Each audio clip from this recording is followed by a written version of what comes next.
রাজ্যের মুখ্যমন্ত্রী অনুপ্রেরণায় সর্বশিক্ষা মিশন তহবিল থেকে কালিয়াগঞ্জ ব্লকের ভান্ডার অঞ্চলের পড়ুয়াদের পঠন পাঠনের সুবিধার্থে পশ্চিম দুর্গাপুর নিম্ন বুনিয়াদী ও বিশ্বনাথপুর প্রাথমিক বিদ্যালয়ে একটি করে দুটি স্কুলের শ্রেণীকক্ষ নির্মাণ কাজের সূচনা করা হলো।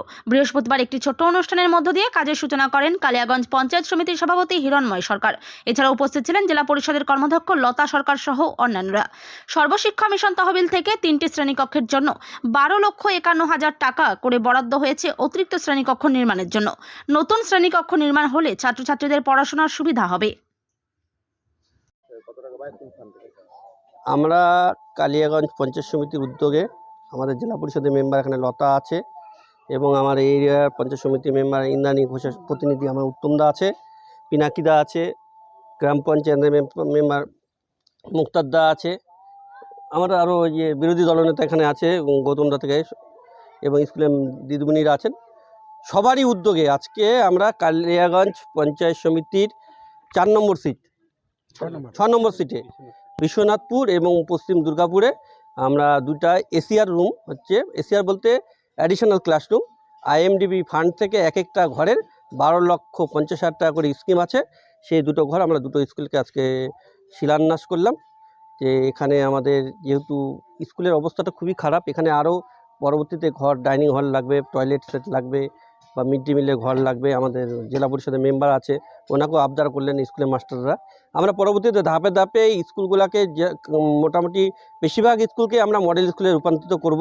আমাদের কালিয়াগঞ্জে অলরেডি মাননীয় মুখ্যমন্ত্রী মমতা ব্যানার্জির অনুপ্রেরণায় আমাদের ডিএম সাহেবের উদ্যোগে অলরেডি কালিয়াগঞ্জে 8টা প্রাইমারি স্কুল এবং 3টা হাই স্কুলকে আমরা মডেল স্কুলে রূপান্তরিত করেছি এবং এই ফিনান্সিয়াল ইয়ারে আমরা গ্রাম পঞ্চায়েত, পঞ্চায়েত সমিতি, জেলা পরিষদ আরও 20খানার মতন আমরা প্রাইমারি স্কুলকে মডেল স্কুলে করছি এবং আইসিডিএসগুলোকেও মডেলে রূপান্তরিত করছি। এই জন্য রূপান্তরিত করছি যে বেশিরভাগ ছাত্রছাত্রীরাগুলো প্রাইমারি স্কুল থেকে প্রাইভেট স্কুলের দিকে বেশি ঝুঁকছে, যাতে এই ছাত্রছাত্রীগুলো গ্রামগঞ্জের ছাত্রছাত্রীরা যে সরকারি স্কুলেই প্রাইভেট স্কুলের মতন পরিষেবা যেতে পেতে পারে, তার জন্য এই মডেল স্কুলে রূপান্তরিত করা হচ্ছে।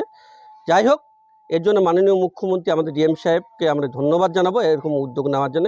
এই মডেল স্কুলের নাম আমাদের ডিএম সাহেব দিয়েছে জ্ঞানালয়। আপনারা জানেন বিগত দিনে ডিএম সাহেবের একটা ভিসির মাধ্যমে অনেকেই জানিয়েছেন।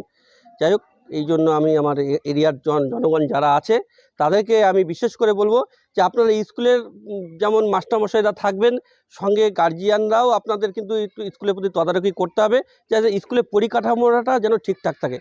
যেন স্কুলে পরিকাঠামো ঠিকঠাক থাকলে স্কুল পরিষ্কার পরিচ্ছন্ন থাকবে এবং বাচ্চারা স্কুলে আসে তাদের মন খুলে পড়াশোনা করতে পারবে, খেলাধুলা করতে পারবে। ক্ষতিকারক প্লাস্টিকের ক্যারিব্যাগ বর্জনের নির্দেশ দিয়েছে সরকার। চারিদিকে চলছে সচেতনতামূলক প্রচার কর্মসূচি। রায়গঞ্জেও তার ব্যতিক্রম নেই। ক্ষতিকারক প্লাস্টিক পরিবেশকে চরমভাবে দূষিত করছে। এর থেকে নিস্তার চাই। তাহলে উপায় কি? চিন্তা নেই, রায়গঞ্জে চলে এসেছে বিকল্প ব্যবস্থা। সবার জন্য সুখবর।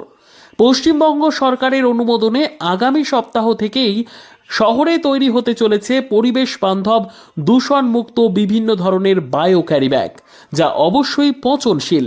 একেবারে সুলভে পেয়ে যাবেন আপনারা। আগ্রহী বিক্রেতা ও ডিলারশিপের জন্য অতি সত্বর যোগাযোগ করুন আমাদের সাথে। আমাদের ঠিকানা ইকো ক্যারি ইন্ডাস্ট্রিজ, জেলখানা মোড়, রায়গঞ্জ, উত্তর দিনাজপুর। আমাদের মোবাইল নম্বর 7001178352 অথবা 9434171272 অথবা 8250161082 অথবা 9800217806।